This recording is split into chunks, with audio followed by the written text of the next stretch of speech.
Holy hell, Brigid. Like, holy actual Judeo-Christian hell, Brigid. Could we just, like, sit in silence for an hour? Just, like, punctuated by, you know, random exclamations. Yeah, I sent you, obviously, I sent you a message right after I finished watching it. I was just like, Sam, I'm sitting in my kitchen. Sam, I was supposed to do things today. I can't move. Yeah, like, I saw the episode, it's just like, my breathing is somewhat restricted, and I'm just, like, staring. Like, thinking about it right now, I have, like, actual slight tears in my eyes. It started with an orgy. How did it end in a bloodbath? Oh, God. Okay, I am not going to be eloquent. I have no, references to literature. I've got nothing. What do you even say? Start with someone. Well, let's start at the very beginning. Oh, could I start with someone who is not in the episode? Okay. I feel like I just want to do a really quick jump back to Hobbs, Oh. whose presence was keenly felt by everyone in his absence. And I just want to point out, in my continued sense of hope, that when poor Scott, was turned into a frog, the color was the same as the color that the mage used on Hobbs. So I am hoping against hope that Hobbs has simply been transformed.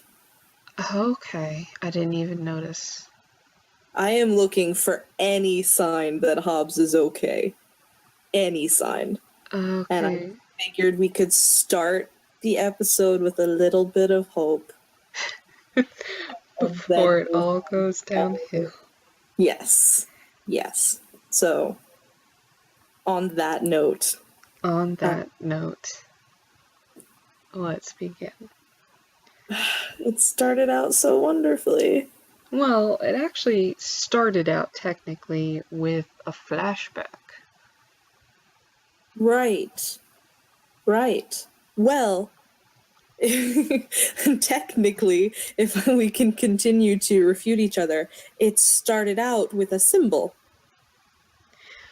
Yeah, that was, which symbol was that? That was Moloch, wasn't it? That was Moloch's symbol, if I am not mistaken. Yeah, it was interesting the fact that the flashback was through that door, which... Yeah. Like, the door was a portal to our story, which, considering the number of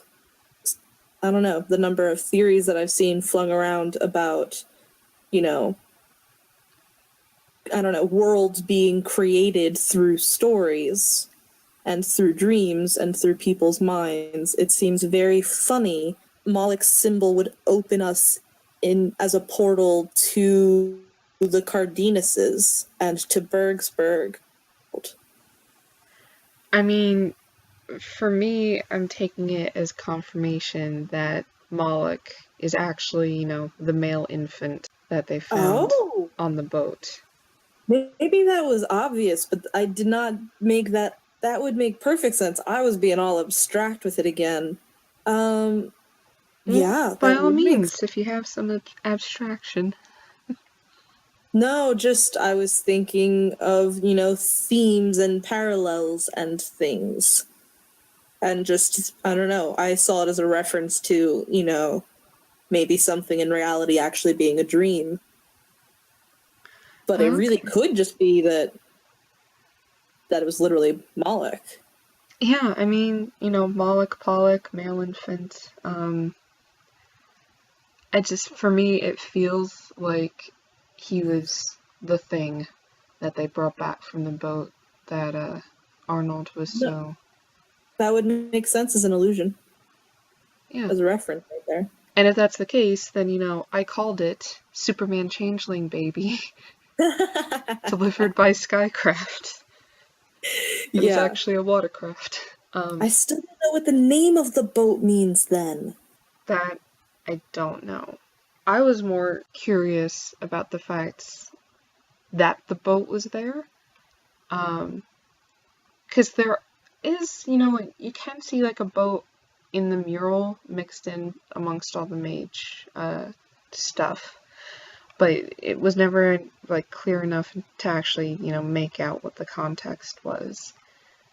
And we know that the transportation through water has been linked so far to Wendemore. It's always been Wakti or, Mona through Wakti transporting people. Or else, the mage transporting things. Which would seem to indicate that, the boat was delivered there by someone from Wendemore. Well, at least from out of the world? Which seems weird considering that the boat seems very specifically of our universe. Like, that's not exactly Wendemore's aesthetic. It is not Wendemore's aesthetic, no. I feel like I keep wanting to, I don't know, differentiate between Wendemore and just an alternate world. And I don't, we haven't been given much in the way of hints or any even possibilities that there are worlds besides ours and Wendemore. But considering what we've seen, and I'm going to try not to jump everywhere, but considering what we've seen between, Watki and Mona, and the idea that, people are sharing worlds, and between what we've seen with, the mage talking about, his world and our world and doors, I feel like, I don't know, that there's a possibility that there are other pockets somewhere. Okay. That would be a whole lot more to bring in already halfway through the season. It would, but they dumped time travel on us, and we've had weird clues, and not that it should really make a difference, but there were a lot of multiple universes caught up in, I think, the books, but definitely the comic for Dirk Gently. Well, that's beyond me, I'm afraid. Yeah, but I don't know. I just feel like even if it's never referred to again or no one ever visits, I don't know, the idea that a being could kind of come crashing through multiple worlds, causing chaos in its wake. I don't know. Okay, well, I don't have a whole lot of references for this episode, but I did have one that was by Princess Paradoxical that actually relates a bit further on to the mage and his line, "I was built to lose by a child," and Arnold's Wendemore was meant to be a safe haven, but it can't exist. And their theory is that there are two versions of Wendemore, and that's, the version where the mage is constantly defeated, and then the version that we actually, have reference to where the mage has, been winning, all these battles. And that the mural is proof of that, and that they point out that, the cases that Dirk gets are never actually what Dirk makes them out to be. The universe didn't care about saving Lydia's spring in the first season. It cared about, kind of eradicating the time machine. The man of the machine? Oh, the time machine, yeah. And closing that time loop. And, Lydia was kind of the consolation for Dirk. The carrot. Yeah. And, and the universe isn't going to care, about the stuff we care about for this season. It's not going to care about, Panto and Silas or Amanda or anybody like that. Except, in how they can be used to further the universe's goal. That would make a lot of sense. Yeah. And just Princess Paradoxical posited that if there are two versions of Wendemore, that they either need to be, recombined, or that one version needs to stop existing. So it's not that one version has overwritten another and erased it. It's that both are somehow existing simultaneously? That's the theory. If someone somehow, interfered with the course of things and created a parallel. I feel so subdued right now, just emotionally, because I feel drained. So that is very interesting, but I'm also kind of at a point where I'm like, maybe I'm like Dirk right now. I'm just like, well, then what do we do? Like, what do we do with that? No, I There are people understand. who died. No, it's really interesting. And now I'm just like, Max, why are you overwhelming me? I can't think of this and also think of characters. No, like I said, that's just one theory. I think it's a really interesting one. My mind had gone slightly differently. Yeah? And I know I was going to go chronologically with this, but I think I'm going to jump again. Best laid plans. For me, just we got, our last little tidbits from Arnold, who was the only one that we know of that was around back then. So I was going through a lot of his dialogue, like the snatches we were getting in the hospital. Okay. And Yeah. I mean, we didn't get too much, but I just want to point out a couple of things he said. He said, Wendemore can't be real. If it is, I'll never be forgiven. Mm-hmm. Yeah, I have like in bright red words in my Word document, like, why won't he be forgiven? By whom? Exactly. He also said that he thought he was going to be taken to Wendemore. He was promised that it would be a safe haven, but it Yeah. can't exist. Mm-hmm.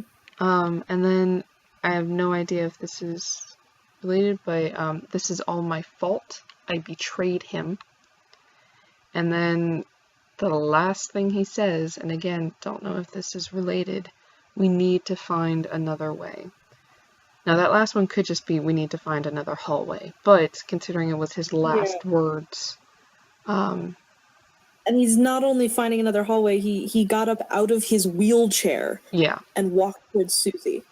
Or at least walked away from everyone else. exactly. So I feel like I just want to sort of keep that one in mind.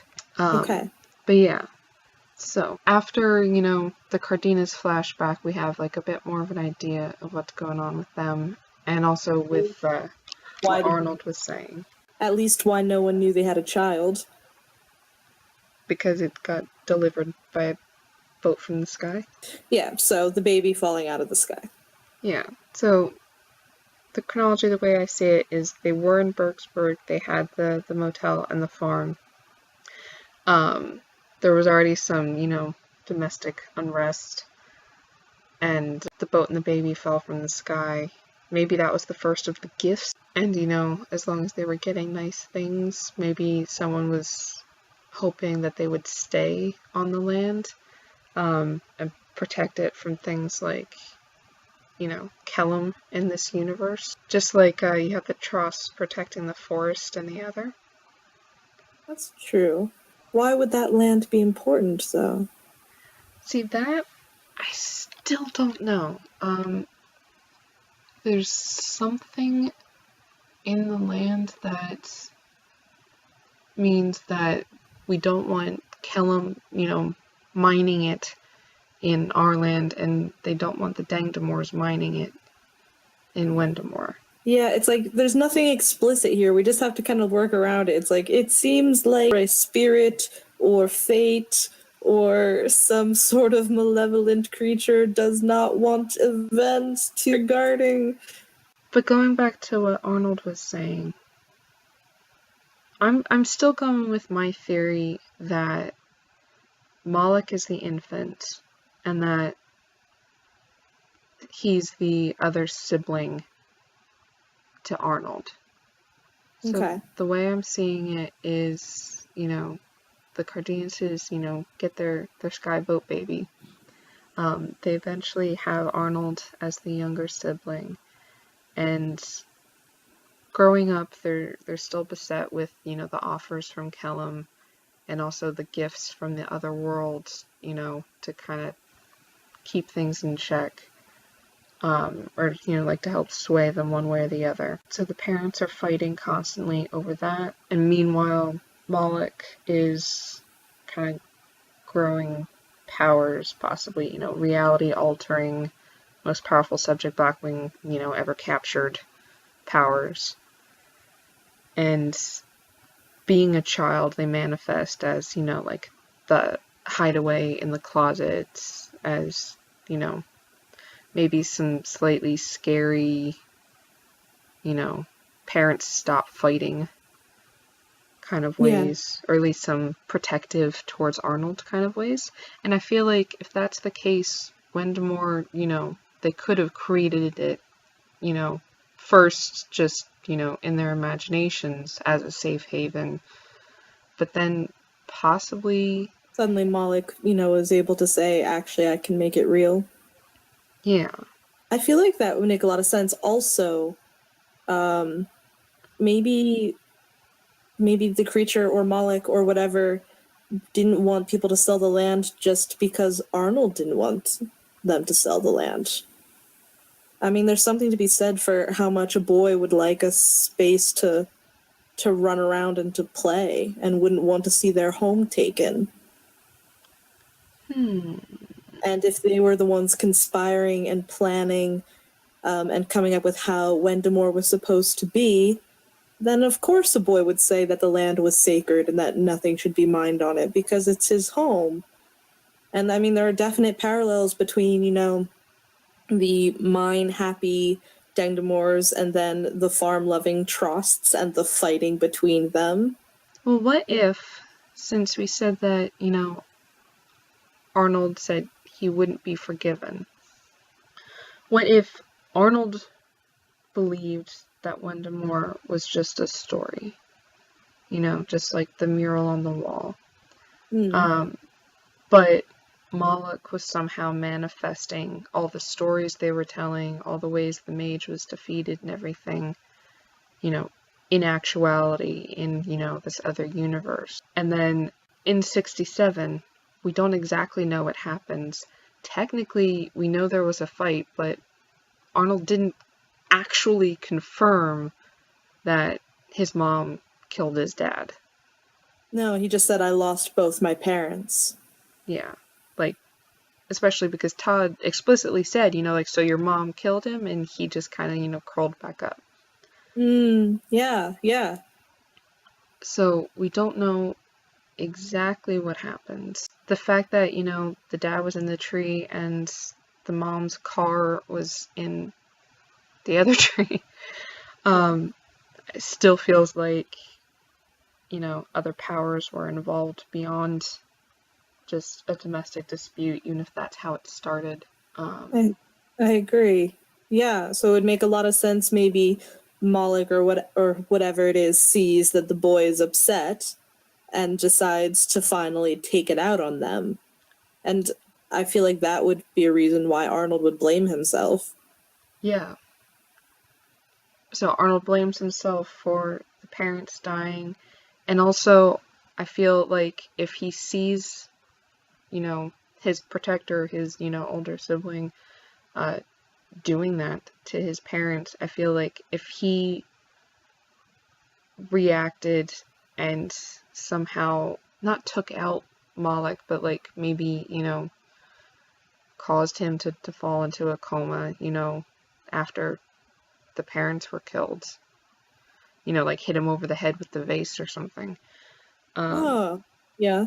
That would mean a couple of things. That would be, you know, the thing he did was both, you know, drive Moloch to kill the parents and also to, you know, hurt Moloch. And that would mean that this version of Wendemore that Moloch had created would now no longer have Moloch controlling the story, and therefore the mage would possibly, you know, be untethered from, you know, the storyline that had been set out for him, and free to actually start winning some of the battles. Or for Moloch to have kind of reached out in revenge. Oh. I didn't think about some subconscious revenge. Potentially. I don't know, if nothing else, mirroring the events that happened, even if it was just, while Malek's control slipped or his attention was distracted because Arnold rose up against him. We see elements around. I know in Amanda's vision there were images of yellow flowers, and obviously the scissors play a part. So Yes. either it may be some kind of subconscious revenge, or else just memories imprinted on that event. Like, that's what caused things to start to twist, kind of the evil intent that bled through from that sort of traumatic experience. Okay. I mean, it's possible. Everything's possible. Everything is possible. But yeah, so in that way, Wendemore isn't in Malek's head. He's not dreaming it, but it got its genesis from him, and has now taken on a life on its own, which is why Arnold's like, that can't exist. It was just a story, and if it does exist, I'm the one who took away, the child from the mural who kept defeating the mage, and will now never be forgiven for multiple reasons, because I now doomed that world and also destroyed my family in this one. Oh, yeah. And that would explain why there is a prophecy, and also why it seems as though events are diverging from that prophecy. Where do you think the origin of the prophecy is, if it's telling, I have that in multiple places, that question. Honestly, like in all caps, who wrote the prophecy? Question mark, question mark, question mark. Because, I don't know, Arnold says it was a prophecy, and then Wendemore would be a safe haven. So for me, I almost think of it as some kind of childish wish, like a little bit of a prayer, telling the story, deciding that there was going to be a happy ending to children or young beings, just deciding how the world would be or how it should be. Alright, and then the world went wrong, and we've got, the mage untethered, which was also an interesting character this episode. Yeah, I feel like we learned a bit about him, even though it wasn't very explicit. Yeah, I mean, I do think it is telling the fact that he said he was built by a child to be a bad guy and to lose. We've already talked about, his twirly mustachiness of villainy, like sticking push pins in people and sending guns just, to have a bit of cruel fun. Like, it's very, I mean, I don't want to say like childlike evil, but it's... He's a child's version of evil. Exactly. What's bad? Guns. Guns are bad, What's, fun? Messing with people. Yeah, definitely. And we know that he's from Wendemore, because I think I had been not sure about that. But this episode, he really specifically talks about, like, my world. Yes. Wendemore, my stupid little world, and talks about the real Dirk's world as something novel and new. Sorry, I just had a thought. What's your thought? I was thinking about how water was the transportation element to and from realities. Yeah. And why that would be the case. And please enlighten me. This is definitely a stretch. Okay. But we know that in the mural there is an old stone castle building that has what appears to be a sleeping person in it. Okay. Which I've been finding really interesting, but I haven't been able to connect to anything. I completely forgot that existed because there are too many moving pieces in this show. Yes. And I couldn't figure out, how that fit in. But what if water kind of symbolically became the transportation element, because if our theory was correct, Arnold hit Moloch, over the head or something with the flower vase, which would have had, water drench him, that sent him, into the coma, into unconsciousness. So he's, the kid from the mural who had been defeating the mage. He's now, unconscious, whether just like physically in our world or also has some kind of mental presence in Wendemore. And that just became kind of the symbol of traveling between the two, therefore. Sorry, just no, it is. It's a stretch, but like again, there's no stupid idea in this show, and it is interesting. I mean, water always has an endless number of images. When you started talking about Moloch, or not Moloch, someone sleeping, and then I'm also thinking of Moloch sleeping, I almost got the idea of like a womb-like environment, which is just as weird as your theory, if not more weird. Being surrounded by liquid in a potential state. So both our brains can go in weird directions. I like your theory. I think it's interesting. Yeah, just especially because I know later in Amanda's vision we get one frame of like Panto asleep, not dead, asleep, not dead, asleep, not dead, surrounded by flowers like the ones from the vase. And we get a bunch of those flowers in another, flash, in like an old stone building, like the one from the mural, that's just like kind of strewn across the floor. So I'm drawing parallels where there are probably none. No, but that is interesting, and there is definitely flowers. And when we get to someone else, I want to also talk about flowers. Okay, well, was there anything else we want to talk about with the mage, or did we want to move on to the rest of the gang? I think the only thing I want to say, besides the fact that the mage is definitely having an existential crisis, is his last sentence before his, oh, I have to take care of that wife of yours kind of line, is maybe it's time I closed those doors once and for all. Okay. What do you think the significance of the line is? Well, it seems like a bit of a throwaway line, but also I don't know, there was a pause there, and I think it's just important to note that he at least has some control over the doors. I don't think he stumbled across them.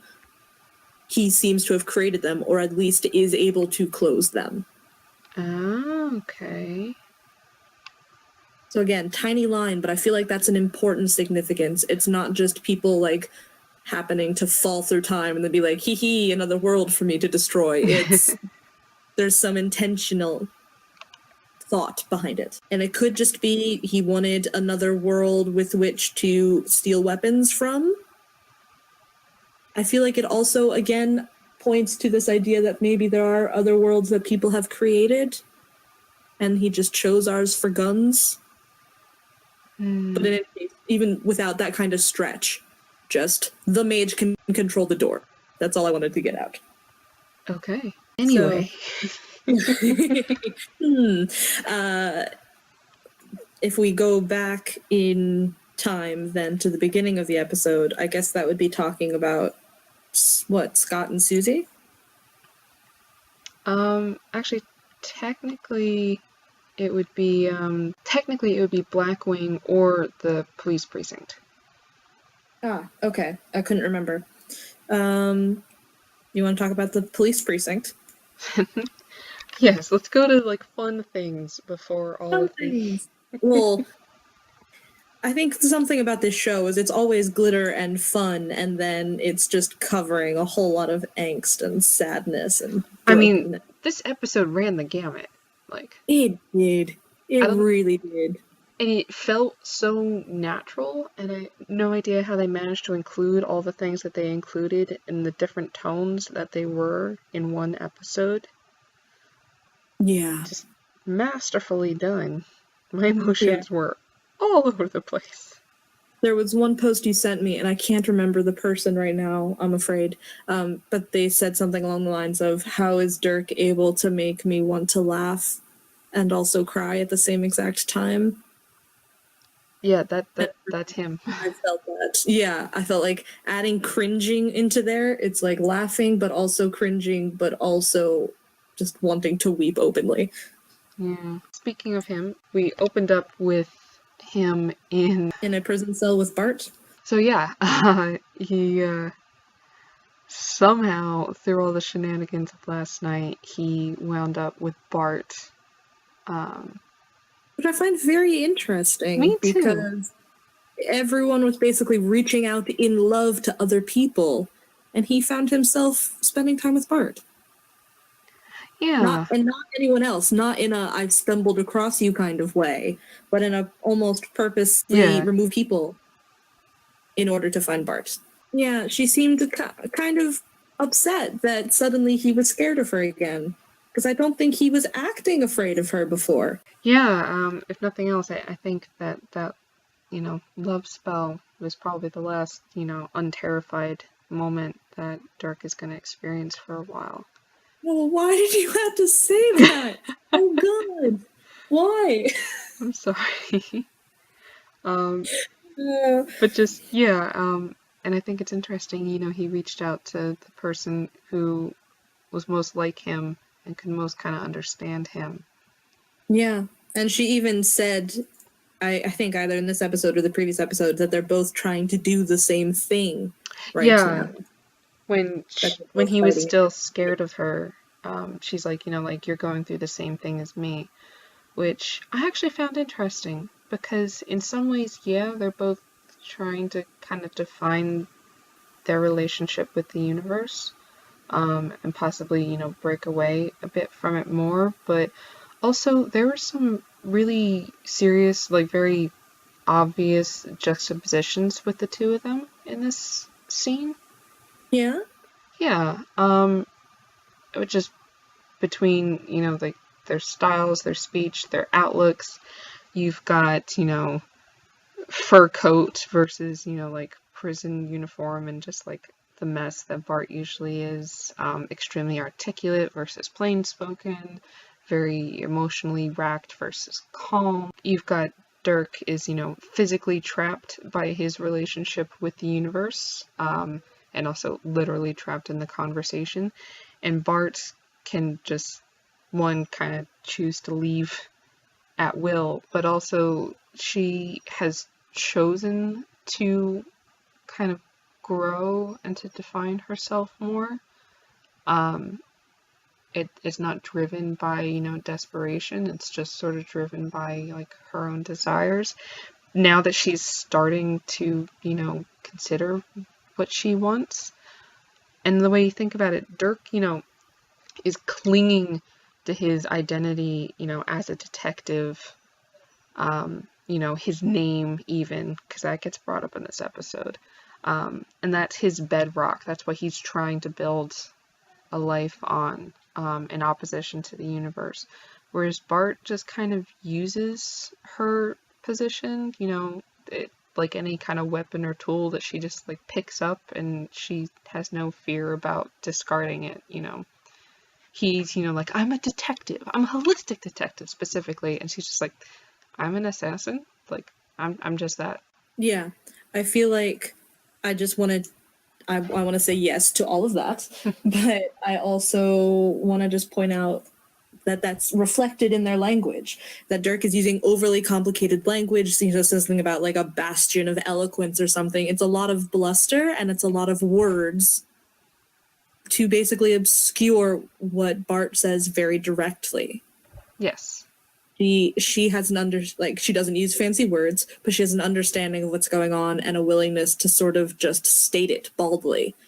And even to state very clearly, I have a feeling this all ends badly, which Dirk is kind of like running from and avoiding and sometimes freaking out about and then stuffing back down this entire season. Yeah, she could have been less creepy about it, but yeah, she gave me chills. Yes, but it was just matter of fact.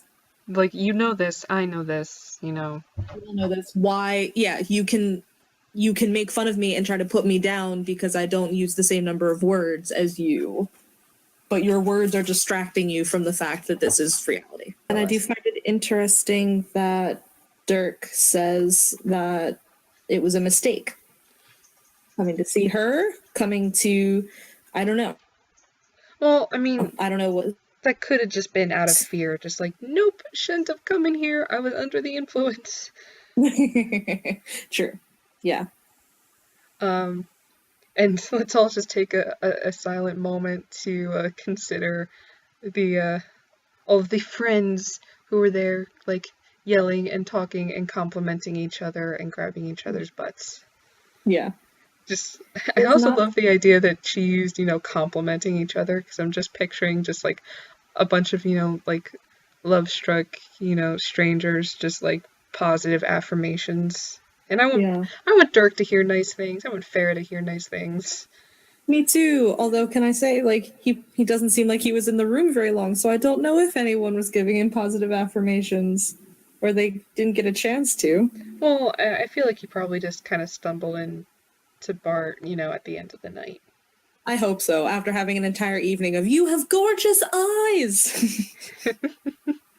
Yeah. I love your hair and your muscles! Exactly. And speaking of the state of the precinct. Oh, goodness. Oh my goodness. It's so sad, though, because Tina kind of opens up with a chuckle saying, like, oh, I'm going to be so screwed. I thought of that, too. It's like, I by hope the end of the Hobbs episode, it's like, oh no, we're actually screwed. Everything is emotionally a mess as well as physically. Okay, I didn't even go there. I was just like, I hope Hobbs is around to, like, get her in trouble. Don't you dare. Don't you Because that's what I thought. I thought she was thinking, oh, geez, Hobbs is gonna, be so annoyed when he gets back. I think that's what she was thinking, but you don't have to be awful about it. But yeah, oh my goodness, she was wearing the belt. Yes, I was like, oh, someone likes the belt. I literally have just like smiley faces in my notes, just being like, the belt. Yup. Hands on the hips, good power pose. Exactly. Like, no shame with it. Just like, yep, I'm gonna start solving clues with you guys. Yeah, exactly. Can I also point out that, despite all of the just like the heartbreaking sadness and fear in this episode, Tina was really on top of it. She remembered the phone after all of that, even with, the love spell hangover, and came up with a plan to try to lure Susie in there. And when Farrah, she turned to Farrah for help, she needs someone to turn to. She uses Hobbs normally, and she's turning to Farrah now. But when Farrah gives her an order and tells her fire against a witch hospital, she does it. Yeah, no, like, go Tina in that minute, especially. Just she did it. Of course, like you said, she also had the good idea to try to feel out Susie Borton. So at least there's no ambiguity there now. No, there's no ambiguity there. And I'm curious about what's going to happen to Tina now, because she's escaped from Susie, but it seemed like she was literally welded into that hospital closet. Yeah, she's separate the amount now. of helplessness that she is feeling and experiencing, I am not... Oh, goodness. Not excited for. Yeah, I mean, I was even just thinking of, like, of the actual phone call, and just blood. Yes. And yes. That was the moment, that was the immediate tone change. You just see even all of their faces just, like, staring at the phone. Like, that's when the episode went downhill. It really was. Before then, it was just, like, the whole Scooby gang just, wacky hijinks. Exactly. Just like, no, it was definitely a magic wand. Let's bite that bullet. Yeah, exactly. And I really love how just throughout the season so far, we just get these little pockets of, okay, let's sum up exactly what's going on, and it never makes any more sense. It's just a list of questions getting thrown around and no answers. Yeah. And as much as their lives were threatened in the first season, with Susie's phone call, that scared me way more than any crossbow. Like, that had a completely different sinister feel to it. Yeah. All the crossbow could do was just kill you. Susie, it looks like she could do a whole hell of a lot worse. And when you shot the crossbow guys or threw shark kittens at them, they stayed down. At least that rule seemed set. You shot the bad guys, they went down. Yeah.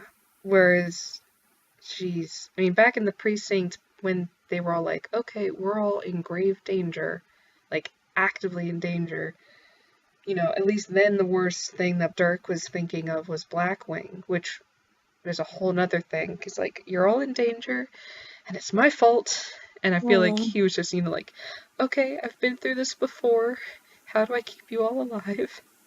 Yeah, but it's also never been this personal. And I don't even mean that personal as in, like, personally directed at Dirk.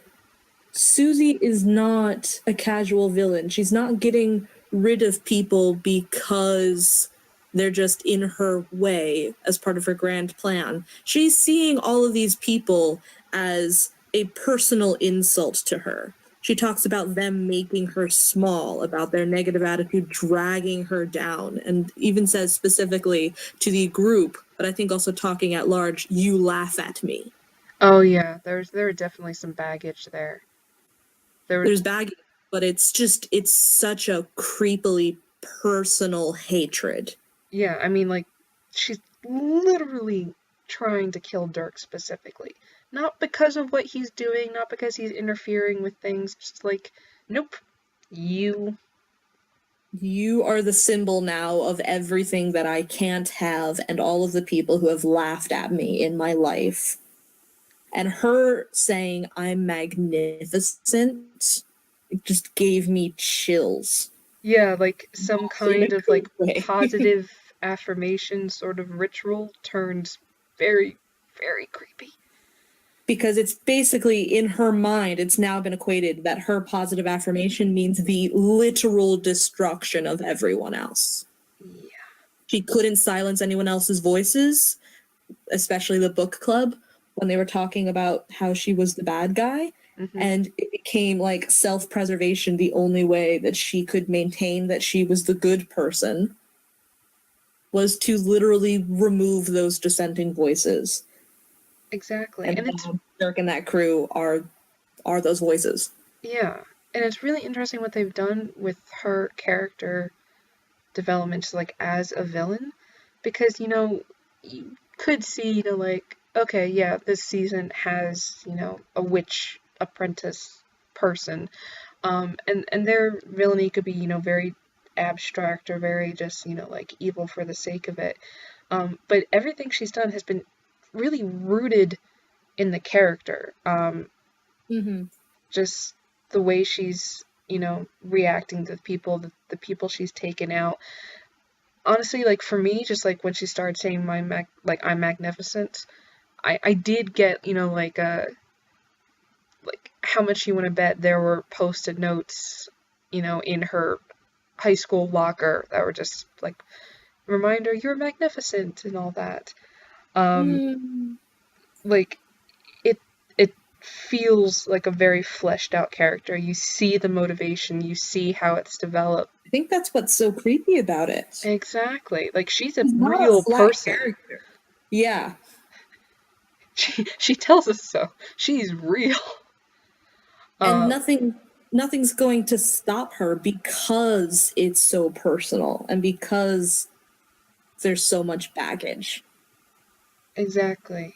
There's not, like, some magical off switch. Hell, like, there's not even, like, a physical, like, shoot him in the head off switch. But yeah, like, her motivations are entirely complicated and messed up and human, and therefore she's going to be very difficult to stop. Cannot be reasoned with, cannot be bargained with. And even our gang in their, all-American Old Navy jacket ad look, are not, are gonna not quite be up to the task, as we saw in the hospital scenes. Yeah. Yeah. But yeah. I know wanted to kind of move group by group, but could we talk about Scott for a second? Oh, goodness. Yeah. Yeah. Yeah, small child. And I'm well aware of the fact that this show actually made me love that brooding teenager. But for one thing, I just want to say, like, the love spell didn't make people lie. So when he came up and was like, I'm so happy to see you. I think I understand what's going on. We can work on this. And even just talking about Susie's complicated emotions right now and her need to, like, support herself above anyone else, he literally says, like, I will support you. That was how he was going to show his love. Not like, we can get this, we can, I don't know, we can be happy together, we can get through this. He was literally offering his support of her and her goals, which made it all the more awful. Yeah, like, I didn't think it was possible to hear him that sincere. Mm-hmm. And just, like, that earnest, and so that was painful. Yeah, and, he's a child and he knew that he wasn't wanted. He could tell. I just want to say about Scott that if you look in the background of their conversation, guess what you see? What do you see? Propped up inside a traffic cone, you see a large bunch of yellow flowers. Really? Yeah. Mm-hmm. So I don't even think it's like a clue, but for me, that's just become the shorthand signal for themes of parents and children, and also like just the theme of family strife, family discord. No, that's really interesting. I never... Yeah, go back and look. I'm pretty sure they're sunflowers, but there are yellow flowers just propped inside a traffic cone for some reason, right behind Susie as Scott is talking to her about how he has always felt like she didn't want him and that they can make it work. And then, just as I was thinking that, she turns him into a frog. And it just, I know it's kind of silly, but it hurt my heart. Yeah. It really hurt, especially just with that thought in my head. It was physically painful. Yeah. We started off the entire episode with a very large theme of parents and children, both the Cardenases with their new child creature thing, and then Susie with her child. More pain. More pain. Just all the pain. Okay. Well, if we head back to, like, the gang and Susie's collision at the hospital, because that's another thing. Poor Dirk, pinned all of his hopes, for normalcy, for an end, for no one to get hurt, even though he doesn't know about Hobbs yet. Want to cry. Yeah, he pinned it all. It was cringy as all hell, but it made me cry. Yeah, no, like, he was breaking down. He was short-circuiting. Like, he's been trying so hard to seem normal, and his usual coping mechanism of just being kind of, like, flamboyant, and that's part of his charm, wasn't working. Like, he literally had to turn around and, like, breathe because he just couldn't hold the facade anymore. Just plunge a dagger into my heart. He was literally just like, I'll come up with a silly catchphrase. We'll do funny things. Todd will say something stupid and cutting about me, and we'll solve the case, and I'll point, and everything will be done. Exactly. Just, he wanted a way out, and he hasn't been able to admit to himself, that this narrative that he's constructed, that, he's a detective and there are cases and he can solve them, and all the bad things that happen are just, part of the case that he has to get through. Like, there's never an out. Like, there's never an end. There's just through. It's just an endless series of puzzles until one of them kills you. Exactly, because that's been his reality, as dark and depressing as it is. What I did notice is it seemed like, obviously they were all running from Susie and there was a lot of shock, but he didn't really seem to shut down until he heard Todd's words and said, no, we can't solve the case, and no, there's nowhere to go, and there's no regrouping. Like, for me, it seemed almost like there was a switch there. Like the realization that he couldn't escape this one. He couldn't solve the case. And so the universe won't let him go. And it won't let his friends go. Yeah, I mean, like I said, there's been a lot of like kind of meta sort of talk of stories and narrative and trying to, construct your own. And I think that was the moment where Dirk just realized that, this narrative that he had built was just that. It was just a story. It was just, a fairy tale he told himself. Yeah, to soothe him, to make it all right. Exactly. Like one more. And just finally hit home to him that, that's all it was. Yeah. That, maybe even that they were always doomed. That, Arnold or no Arnold, there was never any guarantee. Exactly. He was just kidding himself. Mm-hmm. But just like them like dragging themselves out of the hospital. Like, it's gonna be okay. It most certainly is not. Yeah. Like, that was like the last he's been through this before. Yeah. That was like the last little bit of sass, and then it was gone. Yeah. And then Farah just doing her goddamn best to keep everyone moving. Like, she was an avenging angel in this episode. Running away from another woman in a girl power sweatshirt. Oh, yeah. With a duct-taped wand. Yeah, she was not dropping it. Oh, goodness. But yeah. And then Farrah stealing that car and just being like, they won't miss it. Just like, morality is relative at this point. We are running away from certain doom. Just like, get in the car. Yeah. Yeah. And then... And not even with a lot of hope. She was going to get out of town. They were going to run as far as possible. And then she's just doing everything for her friends. Exactly. Honestly, like, Farrah hasn't been able to bring herself to believe in any of this. In time machines, in other universes, in anything except her friends. Yeah. That's the only thing that's... do not exist, but her friends exist. Exactly. And that's the only thing tying her to all of this, even. Like, she wasn't an original part of, like, the whole gang in the last season. She got, sort of dragged in, and she decided, like, no, I'm interested. I want to, help fund your detective agency.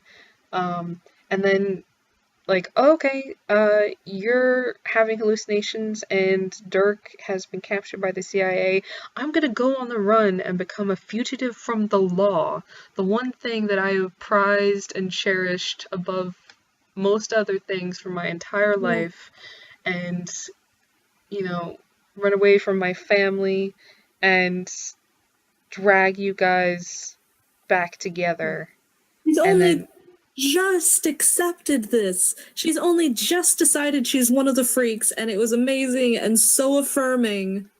And she's literally having them all taken away from her right now. She literally has decided to give herself up in order to protect that. I literally used that exact same phrase in my notes. Like, that's what she did. She gave herself up for her friends. Mm-hmm. And I was very conflicted about how easily she was taken out. Because on the one hand, it just shows how brutal Priest is, and I want to talk about Priest later, or, whenever you want to, but, so it's a comfort, and I'm hoping that Panto and Bart will, like, find a way to the house and wake her up and get her to Wendemore so she could be a badass knight, but, yeah, it was a mercy that she got knocked out, but also... Yeah, I mean, I think that was important, though, just seeing the ease at which she could be taken out, because it was so, like, damn hard to watch, but I think we needed that, because we were on, Todd's side, like, no, nothing can take out Farrah. Farrah's a badass. Yeah. It's like, no, Farrah's a person. Okay, yeah. I really reacted strongly against it, but I like the way you just phrased that. Like, I think it needed to hurt. Like, I think we needed to see it. Yeah. Yeah, okay. She better be a badass knight, though. I'm still gunning for it, so. I just want her to understand how wonderful she is. I just want her to know that she's actually taking care of people. Hobbs told her that to save everyone, to keep everyone safe, and I want her to feel as though she's accomplished that. I don't want her to be carrying around so much guilt. Yeah, there's enough guilt with everyone else. Jared needs to love herself. And then could I throw in there that her Canadian accent, like, I love her so much. Oh goodness, yeah. It was just flawless. It was like another one of those really casual, badass moments where she just smoothly sailed into something amazing. Yep. She reacts, she sees that her friends need something, and she just steps up. Until there's nothing else she can do, and then she just stands in harm's way. Yeah. She makes her stand. Exactly. You know, emotionally, morally, literally. Yeah. Oh, God, I love her. Yeah. And then, Todd just walks away because he's having his own kind of implosion. And he did take the second to kind of affirm with her, like have a moment, but he, like I said, he still wasn't believing that anything would happen. He was just focused on getting out of there, getting Amanda. Yeah, not only getting out of there, literally just getting to Amanda. That's been his focus this entire time. Every single time people are like, what are we doing? He's just like, we're going to Wendamore. Yeah, that is what is happening. There was an interesting kind of throwaway line that, maybe Todd is the boy. Yes, I have that in red in my document as well, because I think he meant it as a throwaway line, just like to get Dirk walking. But, as Dirk said in an earlier episode, Arnold was the boy, but not the boy. Exactly. So Todd is definitely a contender, or, Dirk can just not physically bring the boy, or like, emotionally bring the boy with him, someone he's carrying with him, or else, maybe Dirk gets to use the magic pool too. Who knows? Maybe. Yeah. But he is bringing the boy. Yeah. We don't know if it's the boy. Yeah. Though before that, they had to go through Priest.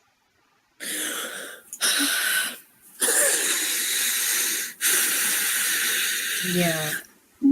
Okay. Yeah. I mean, let's do it. Let's just talk about Priest. Well, I mean, Dirk just broke down even before Priest got there. No, he broke down.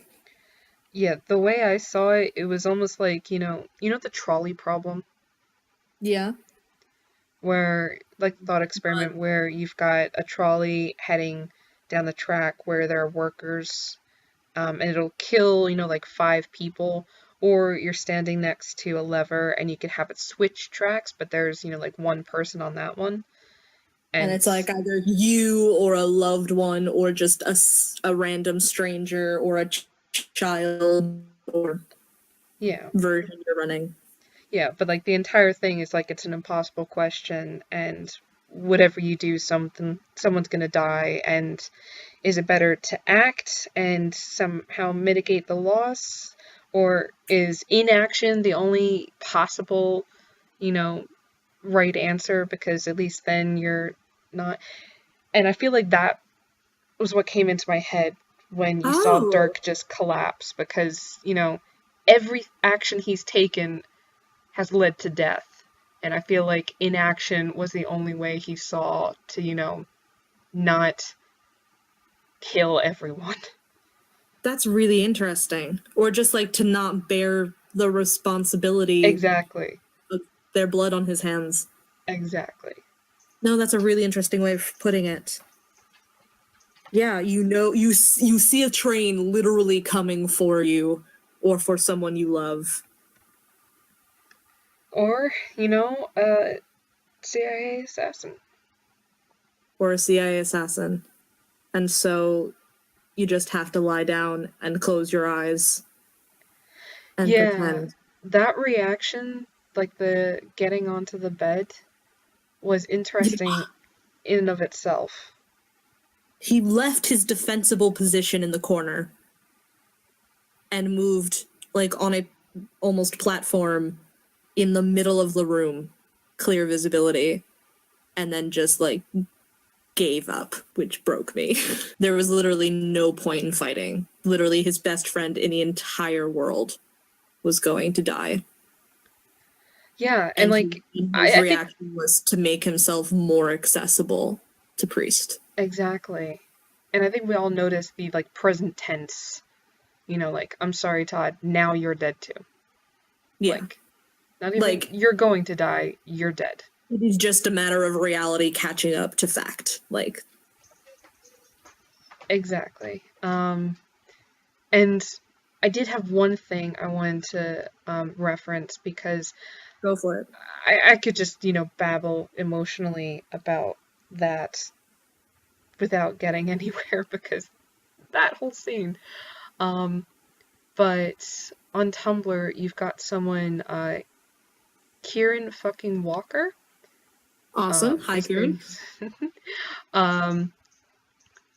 Has this whole post about abuse and trauma, and about Dirk's, you know, automatic, you know, Pavlovian response to just like the sound of Priest's voice. It's definitely something that it's learned behavior. Yes, like there is history behind that. Like we said, the way they put it is, I'd also like to point out that the response is so severe that Dirk, who is in shock and mostly catatonic at this point, still drags himself crawling across the floor in order to be able to comply. Like, that's not just a learned response. That's, you know... It's just like animal instinct at this point. Yeah, like, there have likely been like years of conditioning and gaslighting and like emotional abuse by this guy. Yeah. And it's like part of me still wonders like if there is any motivation behind this besides just the fact that he's been beaten down into that behavior. Is it just wanting to minimize the casualties, or is it just like a smaller childlike desire to just wanting the pain to be over as soon as possible? Oh, God. I'm sorry. No. Yeah. Because it seems like is it just that if he thinks that he doesn't move, that he'll save Todd some pain? Is it just if he thinks he doesn't move, he'll save himself pain? Yeah, like not even save people, Todd just off. Like maybe mitigate some of the pain. Yeah. And can we just talk about the fact that, you know, Priest calls him dangerous and always in trouble and then says that someone will die for him. And as soon as Priest says that, there's like something connects in Dirk's eyes and he just says he deserves to go back. Yeah, and God, Priest was saying some things. He used the name. Oh, and everyone was bracing themselves for that, and yet I still wasn't prepared. Yes. And I finally learned how to pronounce his last name. Oh, yeah, fanfic. Someone helped me with that, so... Honestly, if it wasn't for, you know, like, the fandom, I never would have known that Dirk Gently wasn't his name, so this... Ah. So, oh, right, because it's not in... Interesting, yeah, okay. Well, technically, like, Rickens calls him Sflot, but... But we don't... In the show, they don't say his last name. Exactly. And that's the only reference they have to another name, so... but yeah, just using the name, saying it's time to come home, as if, you know, Blackwing is, you know, where he belonged and the only home he's got, you know, like, poor, confused, dangerous, and just like, oh, goodness. Maybe it's where my head was at, because I was talking about Susie being a very personal villain, there being just a very individual nastiness to it. But it seemed as though there was something very personal and intent about Priest getting to Dirk. And again, I don't know if he's just been frustrated multiple times, is just going out of his way to make sure that he actually brings one of them in. But, you know, he loved to hurt Vogel before. It was like his fan. And this time he was so intent on getting to Dirk that he just knocked Farah out with one blow. And again, even with this, he was kind of taunting Vogel and Amanda, but here he's almost trying to, like, win Dirk back. That's not a good way of phrasing it, but, like, he's using very different language, and it's much more psychological. It's not just him hunting someone. It's him, again, gaslighting, messing with him, playing out some kind of role. And it just seems much more personal. And I don't know why, if he's just tailoring his methods to suit the person and the prey and the situation, or if there's some kind of creepy relationship that's been established between these two characters. You know, I hadn't even considered it. I don't know. Yeah, we don't know. I don't want to know, but we don't need to know, because they managed to figure out the portal and they made it to Wendemore. I really hope so. I hope they're not trapped in the wall. I was thinking that, like, what if, you know, that hadn't worked and they were just in the bed in the wall? Better anything than just being in the same room as Priest. Yep. But, assuming they made it to Wendemore, we should talk about our Wendemore contingent. Yeah. Yeah, because I want to get away from Priest and his strangely coiled control and his creepy perfect grammar and diction and... Ugh. Okay, how about you start then? Okay. Love the Rowdies. I love them so much it hurts. Oh my god, I love them so much. You know how much I love Grips. And just him saying, you know, like, this is all so stupid. I love it. It was just like, yes. Yes. Mood. Yes. And they're all crafty as hell. They have excellent new outfits that they've taken from the Kellum Knights and the Straight Jackets. Again, like, incorporating, like, it's so badass. It's just incorporating the, like, symbols of oppression from your enemies and turning them into awesome clothing. Fashion statements and armor even, which has its own kind of, you know, symbolism there. Oh, so much so. Even, you know, like with Amanda turning her sickness into a power and them literally turning, like, their shackles into armor. You're right. And so I also want them all to be just excellent sewers and handicraft people. A little bit. I dig it. I loved Martin, especially that whole conversation, that relationship between him and Amanda. And Amanda can't believe that she's the boss, and he's just like, why the hell do you think we would just walk away from you? It's just like, ugh. Yeah, I mean, like, he even pointed out, one, yeah, you know, she's the one that, you know, managed to drag them out of that, you know, that situation. She did save them, so, you know, they love her for that, but also, like, they're just, well, one, it makes sense that, you know, they wouldn't be too eager to run home where Blackwing is, but also they just embraced Amanda so much, and they're just so devoted. They're just like, nope, we have nowhere else to be but here for you. Yeah, not even we have nowhere else to be but here. We have nowhere else to be but here for you. Yeah. And then she hugs him, and literally his response is just to, like, stay still and close his eyes. And smile a little. Yeah. Could I talk about Cross for a second? Yeah, sure. Because he has a bunch of fantastic jokes in that little interaction. Where he talks about how he doesn't like cubes. Well, yeah, he basically says, you know, like, oh, you know, like, we're gonna be the bad cube gang, and, like, makes all these funny statements. But then he also says, like, I don't like cubes, too many dimensions. And I was just like, that seems like a weird turn of phrase. Oh, yeah. So just thinking of that. And then also even Vogel makes the joke about them being on Mars. Well, no, it's not a joke. He thinks they're on Mars. And then Amanda's like, no, we're not. Shut up. And then Cross is like, but we might be in Canada. And for some reason, I feel like that might be a thing, because then he was looking at the cubes from the Kellum Knights and he says specifically made in Canada. And so now I can't tell if the Canada joke is just like a funny reference to the fact that they're filmed in Vancouver, or if it's some kind of weird clue disguised as a joke, or if it's both. And I'm totally overanalyzing this, but I feel like all of Cross's statements were both jokes and also seemed strangely prophetic, with dimensions in Canada and things like that, and cubes and the knights. I've gone too far down the rabbit hole with this, but yes, all of his jokes seem strangely prescient to me. Got it. Also, if cubes are too many dimensions, then maybe there are only two.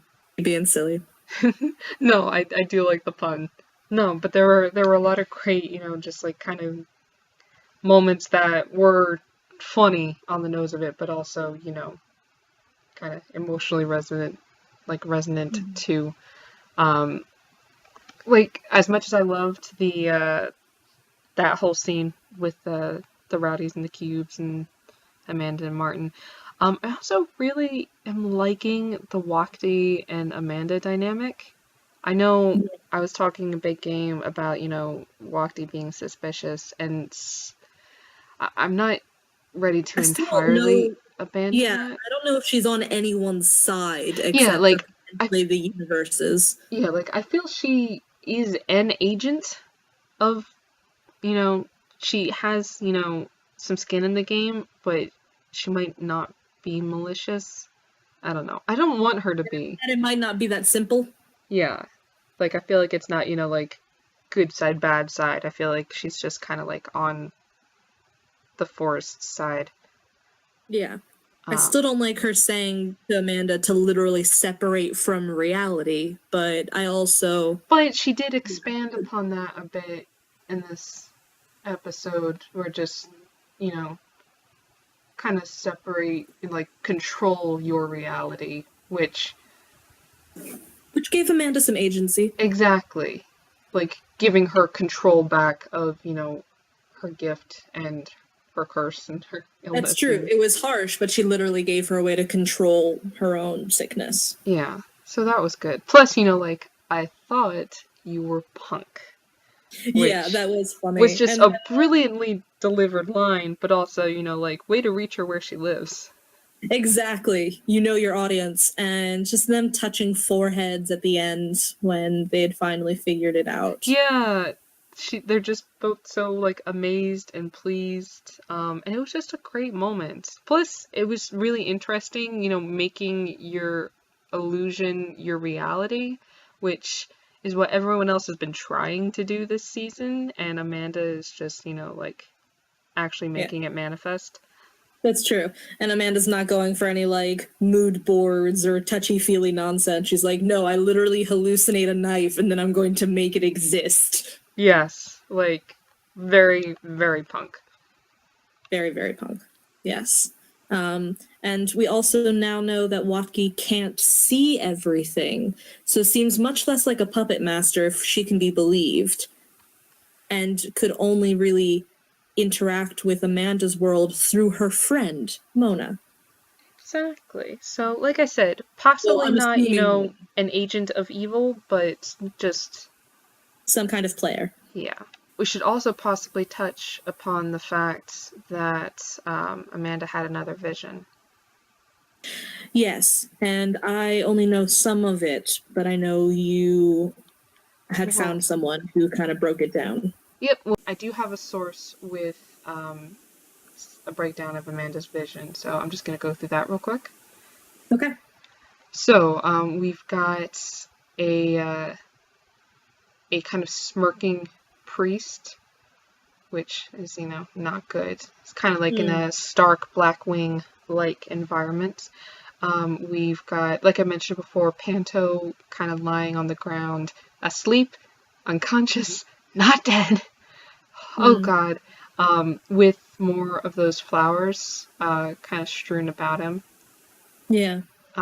We've got Dirk, very disheveled and looking very shocked, in that stone room that is shown in the Next Time trailer, where he and Todd kind of emerge into the world, possibly. And again, the floor is strewn with those yellow flowers, so something's going on there. We've got the usual terrifying Susie Bloodface. We've got the mage dressed in some kind of almost costumey. Wizard gear. Was that? Wizard gear. Yeah, just like a wizard costume almost. Maybe like that's how he normally dresses in Wendemore. Maybe. It's black though, that's different. Is it? Yeah. Okay. We've got kind of a queenly Susie. Again, in that same stone room. We're getting all the fairy tale vibes. Yes. We've got the queen, we've got the person slumbering. We even have a man who's been turned into a frog. Yeah, exactly. But yeah, so we've got her just kind of reaching out in one frame, and in the next frame she's wielding an axe. And then the end of the vision is you've got the cube heads, the Kellum Knights, are arriving en masse to what appears to be the Dengdamore's residence. Oh, the poor Dengdamore's. Yeah, so I think the chickens are going to finally come home to roost there. Yeah, with machine guns. Possibly, yeah. So, not a whole lot of concrete, like, we don't have context for any of this, but a lot of interesting predictions for the future. And we don't know how much of it is poetry and shit, and how much of it is real life. But considering what we've seen so far, I'm guessing a lot of it is literal. Yeah, I'm gonna assume now that Amanda's got some control, a lot more of this is going to be like literal prediction and less, metaphor. So a lot going on. We don't know how much is going to be in the next episode, but hopefully, that'll just bring us more answers and more development. Yeah, I'm also very curious to see what happens with Amanda, considering, again, how much we've been talking about someone who is able to create their own reality through thought and through dreams. And now Amanda is going to be the second person, we think, who is able to do that. Yeah, I mean, honestly, she's the real queen right now. With, her knights that she's sending out. And oh, yeah, and she's an apprentice. And she's the apprentice. She's just going to be everybody. She is, and I'm totally fine with that. And with that, that is what happened this week. We didn't even mention Panto! What about Poncho? Oh, goodness. There's too many things. Yeah. There's too many things. And Ken. And Bart. Oh. And Bart. Do you want to do just like a quick rapid fire? So yeah, okay. Rapid fire. I know you wanted to wrap it up. Ken, he's starting to scare me. When Priest says that he likes you and your decisions, you're going down a dark path. But he's also, just got a bed for the first time in several months. How much does Ken know about Priest? Has he read the files? And also there was a very interesting sort of thing going on with I don't want the subjects hurt, and the subjects are the priority. There was a very strong ownership in that statement. And again, I don't know if it's just he doesn't want the subjects hurt, he doesn't know where Bart is, that's all understandable. But why does he not care about the civilians? Does he think that he can't save them? Is it another trolley kind of problem? I'm not sure. I don't know. I'll be honest, I like didn't even want to think about all of that this week. All I have is literally just he's wearing the robe. He's wearing the robe, yes. No, I found him really interesting. Okay, fine. That's fine. Rapid fire. Bart is going from passively acting against the universe, just refusing to kill people, not killing people, and sitting in a cell, literally like surrounded by a symbol of her, inability to do anything. And now Panto is basically charging her again into, I really like your Charlie problem idea now, into action, into making a decision. Are you going to stay here and you're going to be passive? Are you going to actively fight for what you want? Yeah, I think it's been really interesting because she's kind of been inching towards personhood, really. Like, she's always defined herself, like, I'm an assassin, like, by her role. But she's been, like, making art and dancing. Yeah, and she's been inching towards you, like, no, I'm gonna have a donut, and I'm gonna, like, not kill people. And Panto really kind of took that, to the next level and just be like, okay, no, you need to decide, you're a person, what do you want to do? And I love the fact that, of anyone who could help Bart on that journey, she's found pink-haired Romeo to basically teach her how to defy the stars. Yes. Although I want her track record to be a lot better. Yes.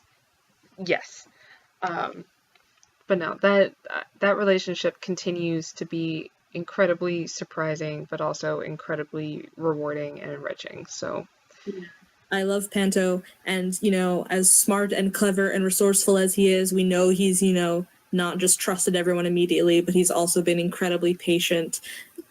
Even when he's getting mad and scared and upset, his charge to Bart is, what is it that you want? Those are his literal words. Yes. He's not like, you need to let me out. This is what I know you. I know you want to help me, help people.